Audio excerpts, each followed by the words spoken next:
புதுச்சேரியில் பயங்கர ஆயுதங்களுடன் பதுங்கியிருந்த 3 பேரை போலீசார் கைது செய்தனர்.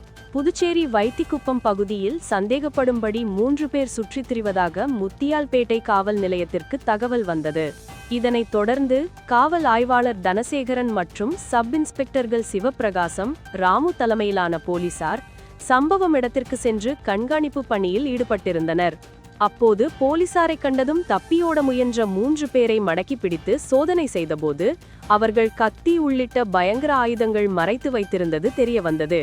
இதனை அடுத்து அவர்களை காவல் நிலையம் அழைத்து சென்று விசாரணை மேற்கொண்டதில் வைத்திக்குப்பம் பகுதியைச் சேர்ந்த சுரேந்தர், அபினாஷ் மற்றும் கருவடிக்குப்பம் பகுதியைச் சேர்ந்த கோகுல் என்பதும் முன்விரோதம் காரணமாக எதிராளியை கொலை செய்ய பயங்கர ஆயுதங்களுடன் பதுங்கியிருந்தது தெரியவந்தது. இதனை அடுத்து 3 பேரையும் கைது செய்த போலீசார் அவர்களிடமிருந்து இரும்பு பைப் மற்றும் வீச்சரிவாளை பறிமுதல் செய்தனர். பின்னர் நீதிமன்றத்தில் ஆஜர்படுத்தி காலாப்பட்டு மத்திய சிறையில் அடைத்தனர்.